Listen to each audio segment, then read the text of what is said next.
안녕하세요. YJ 금융의 정석 실전편 케이스 스터디이고요. 네 번째 시간이고, 오늘은 일본 아마존 물류센터 해외 물류센터를 분석할 예정이에요. 이 자료는 또 기존에 썼던 D&D 플랫폼 니치 투자 설명서에서 가져왔고요.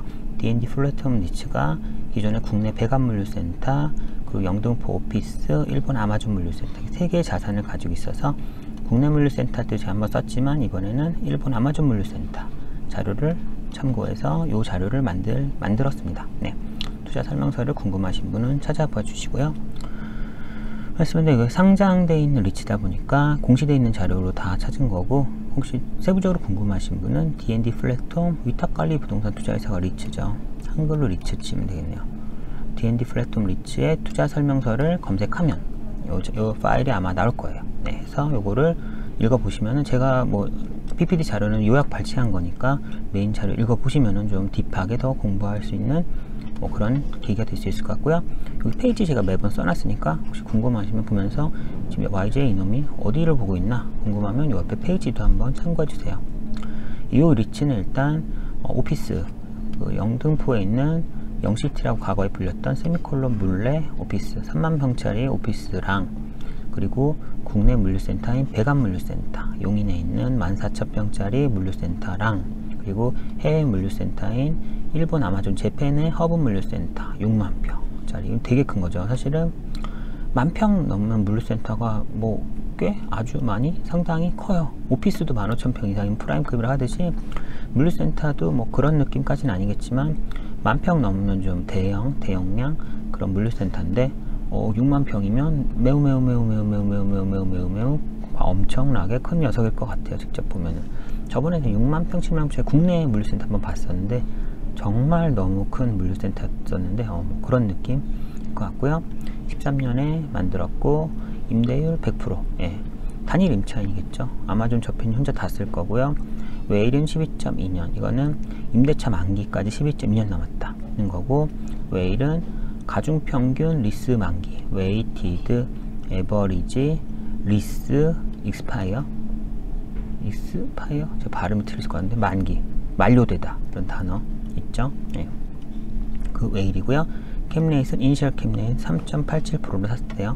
이니셜 캡레이트는 첫해 추정하는, 내가 이 빌딩을 샀을 때 받는 첫해에 예상된 NOI와 매입가가 이렇게 되는 거고, 실제는 사실은 매입가에 부대 비용이 들어가죠.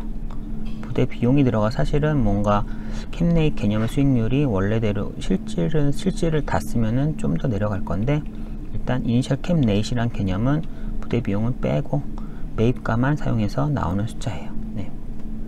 NIY라는 나중에 유럽 쪽 투자할 때 나오는 개념은 이 비용을 포함해서 나오는 개념이어서, 캡레이트랑 NIY를 비교할 때는 좀 NIY가 분모가 더 크기 때문에 그 두 부분을 좀 조정을 해야 되는 그런 얘기도 있어요. 일단은 오늘은 그 얘기는 상관없고요. 그쵸, 상관없는 얘기를 왜 했죠? 죄송합니다. 한숨 나오네요. 그러니까 일단 이건 본건은 물레 오피스랑 배관 물류센터 아마존 재팬 3개를 가지고 있는 거고요. 면적은 뭐 제곱미터는 이렇고, 평으로 바꾸려면 곱하기 0.3020을 곱하면 아마 평으로 환산이 되겠죠. 네, 그냥 0.3이라고 생각하면 될 것 같아요. 그리고 아마존 재팬이 임대율 100% 전체를 쓰고 있는 거고, ML은 마스터 리스, 전체 면적에 대해서 리스하고 있다는 개념이고요. 트리플렛 이런 말도 나오겠지만 일단 마스터 리스 하고 있다, 그런 거고, 잔여 만기가 12.2년 남았다, 웨일이라고 하고요. 본건 리치 구조도는 일단 요거 같은 경우는 이 리치 베이스 자료니까요. 리치를 기준으로 리치가 3개의 자산을 가지고 있겠죠. 그럼 어떻게 갖고 있냐? 또 다른 리치라는 법인 형태로 세미콜론 물레 리치와 배관 물류센터 리치가 있고, 그 리치들의 주식을, 지분을 얘가 모회사 개념에서 약간 지주회사 이런 느낌이죠. 가지고, 리치 형태의 회사지만 지주회사 격으로 지분을 가지고 있을 거고요. 또 리치 부동산 투자회사법상 리치 말고 보통 또 부동산 투자를 할 수 있는 거는 자본시장법상 펀드도 가능하죠. 그래서 이지스 300호 리얼 에스테이트 펀드라는 녀석의 수익증권, 펀드의 지분이 수익증권이죠. 수익증권도 펀드의 지분을 가지고 있고, 지분이란 말 안 쓰지만 펀드의 수익증권을 가지고 있고, 리츠의 꼬마 리츠, 자리츠의 지분을 가지고 있는 D&D 플랫폼 리츠는 약간 지주회사 같은 리츠라고 할 수 있어요. 네.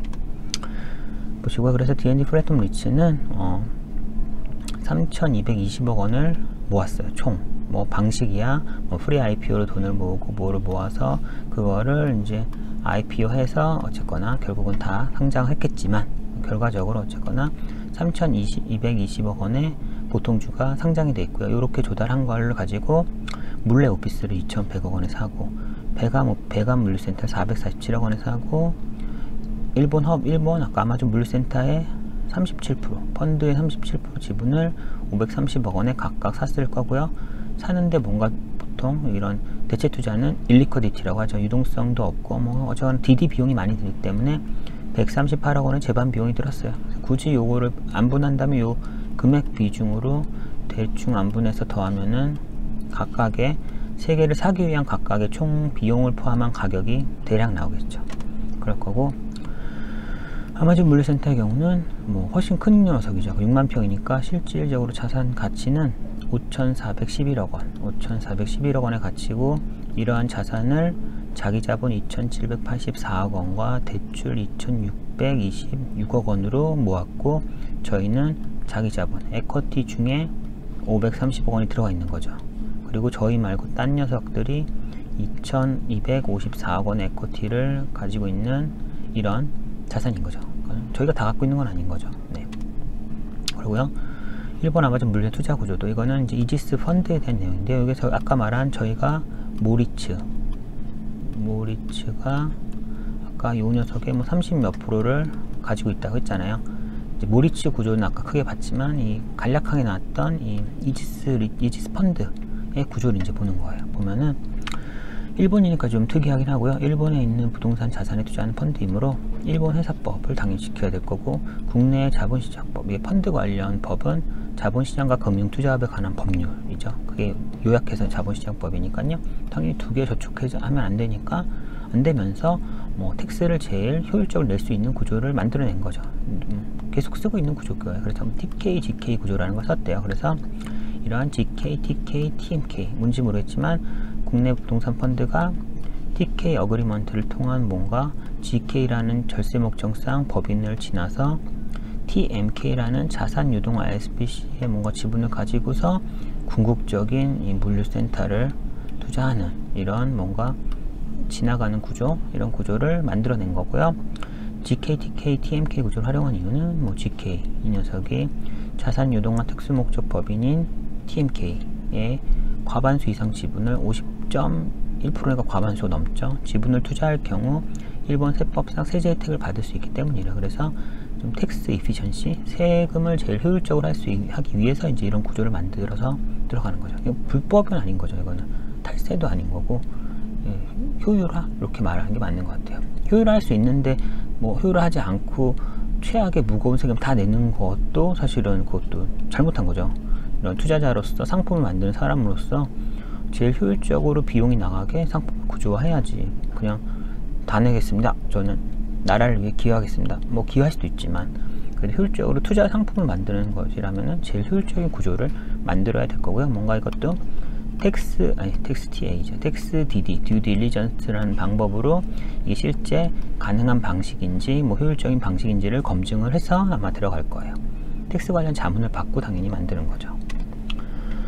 재원 조달을 보시면 아까 똑같은데 결국은 N이긴 한데 지금 100만, 1000만, 1억, 10억, 100억이네요. 130만 N, 123만 N, 뭐 이런 단위가 애매한데 이렇게 돼 있고, 에쿼티가 이렇게 돼 있고, 대출이 이렇게 되는 거죠. 그래서 국내에서 이만큼, 현지에서 일본에서 이만큼 투자한 건데 저희가 더 많죠. 근데 제 생각에는 아마 50대 50을 했을 거고, 저희도 실제 에쿼티는 요만큼 들어가는데 이걸 하기 위한 부대 비용, 재반 비용이 요만큼 들었을 거예요. 그래서 저희가 조달한 돈은 실제 이 돈이 맞는 거고, 그리고 나서 아마 저희 관점에서 일본 아마존 물류센터에 들어온 총 돈을 본다면은 얘네들도 일본 현지에서 아마 뭔가 돈이 들었게 재반비, 하지만 얘네는 쓴 돈이 이거고 우리의 이 리치 구조 안에는 이제 들어온 돈 요 금액밖에 없는 거잖아요. 그래서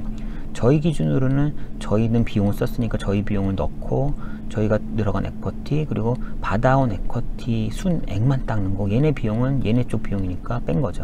그러면 현지 공동 투자자 입장에서 이 표를 만든다면 얘는 또 얘네가 이렇게 자기 쓴 돈 벌어서 올릴 거고 우리가 추가로 쓴 돈 안 쓰고 우리가 실제 넣어주기만 한 돈만 쓰겠죠. 반대로 또 이렇게 되겠네요. 뭐 그런 느낌일 거고요. 주어가 우리니까 이렇게 된 것 같아요. 보시면은 그래서 저 이런 식으로 에쿼티 뭐 거의 5대5 개념을 했다. 그리고 론을 조달해서 했다 한 거고, 항상 이런 표가 나오면은 조달을 얼마에서 어떻게 투자했다 식으로 나오는데요. 이게 보시면은 저희는 이게 지금 저희 돈만 써서 그런, 사실은 국내 조달액이 아니라 총 조달액을 보통 적고, 총 조달액이 어디 있었냐, 투자액이랑 금이 같아야 돼요. 원래는 총, 사실 이 돈을 다 모아서 여기는 얼마 모았냐, 그러니까 어떻게 모았냐, 그래서 그 모은 돈을 다 어디에 썼냐, 당연히 모은 돈만큼을 쓰겠지 모은 돈보다 더 많은 걸 쓸 수는 없잖아요. 그래서 보통 맞춰야 될 거고요. 요거는 이제 한국 구조만 설명하다 보니까 한 페이지 하려다 보니까 그렇게 된 것 같아요. 그래서 결국은 뭐 이렇게 돈을 모아서 자산 매입에는 결국 요거를 보면 되죠. 결국 5,587억 원을 모아서 5,587억 원 중에 5,553억 원만큼을 실제 부동산 사는 데 쓰고 258억 원은 소비세, 세금인데 황금 예정이네. 부가세 같은 개념이네. 이건 돌려받는 돈이면 뭐 환급세, VAT 대출 같은 걸 했겠네요. 단기적으로. 실제 비용은 얘겠네요. 62억 원. 실제 완전히 나가보는 코스트는 62억 원일 거고, 유보금, 뭐 캐펙스 비용이나 오펙스, 지금 뭐 이런 유동자금, 유동현금 뭐 이런 거에 대한 리저브 개념으로 갖고 있는 13억과 예비비 1억 원, 이 정도를 조달한 것 같아요. 네. 그렇고요. 또 보시면은 현지 운용사, 당연히 운용사 같은 경우는 국내, 보통 해외 투자 같은 경우는 뭐 국내 코리아를 통해서 해외, 포린이라고 할까요? 해외에서도 직접 해당 부동산을 관리할 운용사가 직접 있고, 보통 우리나라 운용사도 있고 해서 투자자는 돈을 넣고서 이렇게 좀 이중으로 하긴 해요. 왜냐면 국내 운용사가 그 나라에 직접 가서 직원이 옆에 있으면서 이 자산을 관리할 수가 없잖아요. 그렇게 더 비효율적이니까 현지 운용사를 써요. 물론 비용은 대충 이중으로 나갈 거고, 아마 한테진 하나만 쓰는 것보다는 약간 낮은 보수를 하겠죠. 물론 합쳐보면 운용사 하나 쓰는 거는 좀 더 비쌀 것 같긴 해요. 그래서 일본의 경우는 현지 운용사인 케네딕스가 운영하고 있대요. 케네딕스는 1995년에 설립된 일본 종합 부동산에 투자, 부동산 관련 회사고 상장되어 있네요. 꽤 큰가 봐요. 그래서 AUM은 23.5조, 임직원 수 320명이면 되게 큰 거예요. AUM은 Asset Under Management, 관리하고 있는 자산인 거고요. 내 돈은 아닌 거죠. 이거 지금 뭐 예를 들면 제가 그 돈 없지. 예를 들어 제가 제 돈이 아니라 뭐 지인들한테 1,000억을, 이거 사실 이러면 사기일 수도 있겠지만 그냥 예를 들어 제가 지인들 돈 1,000억을 가지고 1,000억 원짜리 부동산을 사서 운용한다고 하면은 제 돈은 아니지만 제가 관리하고 운용하는 AUM은 1,000억 원인 거죠. Asset Under Management는 펀드이기 때문에 역시 투자자들 돈을 모아서 23.5조의 돈을 굴리고 있다, 이런 얘기죠. 그런 거고요. 뭐 쭉 확대되고 있다는 얘기고, 사실은 보면은 320명이면 되게 큰 회사예요. 보통은 저희 나라도 자산운용사가 뭐 300명, 500명이면은 탑3? 뭐 거의 제일 큰 회사 정도가 그 정도일 거예요. 보통 그냥 꽤 크다 하면은 100명 조금 왔다 갔다 하는 수준이면 그래도 뭐 중대형, 뭐 꽤 대형 자산운용사다라고 할 수 있고, 300명, 500명 되게 큰 건데, 얘는 사실 저희 나라 기준으로 그런 데는 주식, 채권, 뭐 타겟대 펀드 뭐 이런 것들 다 하면서 대체 투자 하는데, 대체 투자 안에 부동산도 있고 인프라도 있고 하는데, 이런 걸 다 하면서 저희한테 큰 회사는 뭐 300, 500명이면 제일 큰 회사들이, 얘는 대체 투자에서도 인프라도 아니고 부동산만 하는데 300명이면은 되게 큰 거죠. 되게 큰 것 같아요. 보면은. 그러고 우리나라 운용사는 이지스 자산운용하고, 이지스도 보면은 설정액 기준 국내 1위 운용사로 AUM은 25조 원이라고 하네요. 네, 그죠? 아까 앞에가 23이었나요? 23.5조. 그렇죠. 이지스도 사실은 우리나라 부동산 위주로 운용하는 운용사고요. 보시면은 이게 지금 이 순위가 아마 부동산, 리얼 에스테이트에 대한 AUM 기준일 거예요. 그래서 이지스가 1위죠. 예. 그러고 보시면 그럼 순위가 보시면 사실은 이런 부동산 전문 운용사가 이지스 있고 삼성 SRA는 삼성 자산운용이라는 게 또 따로 있어요. 삼성 자산운용이 있고 삼성 SRA 자산운용이 별도로 있고, 이건 이제 부동산 위주로 하는 자산운용사고요. 하나대체도 아마 부동산 베이스, 얘도 부동산 위주, 그리고 나머지는 다른 밑에 쪽 베스타스는 좀 대체투자 위주지만 일단 미래에셋은 종합자산운용사고, 키움도 종합, KB자산운용도 종합, 주로 이런죠. 이런데 다시 실제 운용자산 훨씬 큰데 그 중에 부동산의 규모가 이거라는 거예요. 그래서 부동산만의 순위로 하면 이렇고, 저거는 이지스는 많이 크죠. 그래서 아까 300명, 192명 부동산 온리로 요 규모인데 192명이면 엄청 큰 회사긴 맞아요. 네. 뭐 크다 작다가 무조건 좋다 나쁘다 말하는 건 아니지만 그래도 꽤 크다, 많이 크다. 그리고 당기순이익도 63, 66, 137, 203 꾸준히, 뭐 금액도 중요하지만 우상향 트렌드도 되게 중요한 거고요. 약간 부스트업 하고 있는 듯한 느낌이고, 직원 현황이 또 물리적인 걸 보여주는데, 이거 뭐 2010년에 설립했잖아요. 10년에 설립해서 5년 동안 뭐 빵명은 아니었겠죠. 65명이 됐는데 이후에 1, 2, 3, 4년 만에 192명 하면은 뭐 얼마요? 128명이라고 하나요? 어쨌거나 엄청 많이 넣어요. 이거 틀릴 것 같은데 이제 자신이 하면 197명일 것 같네요. 2니까 어쨌거나 왕창 늘었다. 그러면서 그만큼 비례해서 당기순이익도 왕창 늘어서 뭐 긍정적인 상승이죠. 인원은 왕창 늘었는데 당기순위가 안 오르고 외형 안 오르면 또 그거는 문제인데, 일단 그렇고요. 이지스 자산운용 그랬고, 일본 아마존 물류센터 자산 개요는 이게 2개의 물류센터인 것 같아요. 그럼 2개의 물류센터고, 지금 자산관리 선지에선 예로 돼 있죠. 그리고 운영기간은 이 정도 되고, 주소는 이렇게 써 있는데, 이런 거 같은 부동산 할 때 구글 맵에 한번 항상 좀 검색을 해주세요. 부동산은 당연히 위치가 제일 중요하니까 검색하면 편한 게 아니라 검색을 해야죠. 당연히 해서 뭐 이런 말이 진짜인지 봐야 되겠죠. 그런 거고, 쭈루룩 하면은 일단 그리고 지금은 원래 유튜브는 보통 길게 아무도 안 보시니까 지금 자산 직전에 대략적인 내용으로 오늘 1차로 끊고, 또 뒤에는 이제 아마존 물류센터에 대해서 디테일하게 들어가 볼 예정이에요. 이 내용 어차피 뒤에다 나오니까 지금은 일단 간략하게 여기까지 말하고 1차는 끝낼게요. 일단 지금 용도지역은 뭐 이런 곳이고, 건폐율 60%, 건폐율 60%, 용적률 200% 이런 단어는 아시죠? 그쵸? 건폐율은 이거 해야 되는 건폐율, 저희가 땅이 있으면은 땅이 100이면은 건폐율 60이다 하면 저희가 실제 건물을 지은 면적은 60, 땅이 100평이라고 쳐요. 100평 중 60평 위에다 건물을 지으면 건폐율이 60%인 거고요. 실제적으로 용적률이 200%란 거는 전체 땅 면적이 100이면 저희는 200평의 물체를 200평을 쓰고 있는 거예요. 그럼 이렇게 만들면은 1층 60평, 2층으로 만들면은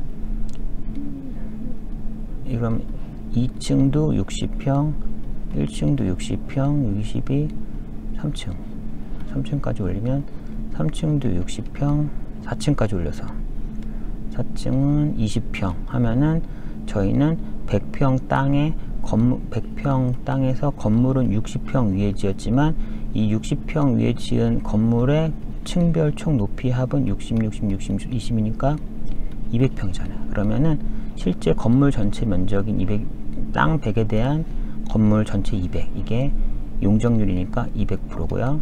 건물을 지은 표면의 넓이는 건폐율이니까 60%가 되는 거예요. 네, 그런 거고, 일단 이런 녀석이 있다. 연면적은 4만 평, 2만 평짜리 두 동이고요.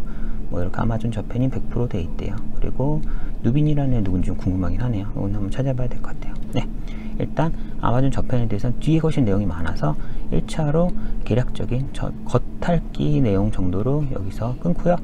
곧장은 아니죠. 네. 이따가 이어서 아마존 저편 물류센터에 대한 좀 디테일한 마켓이던 뭐 일본 시장에 대해서 해당 자산 임대료, 뭐 거래 사례 이런 거에 대해서 해보도록 하겠습니다. 네, 1차는 여기까지고요. 또 2차에서 뵙기를 기원하겠습니다. 수고하셨습니다.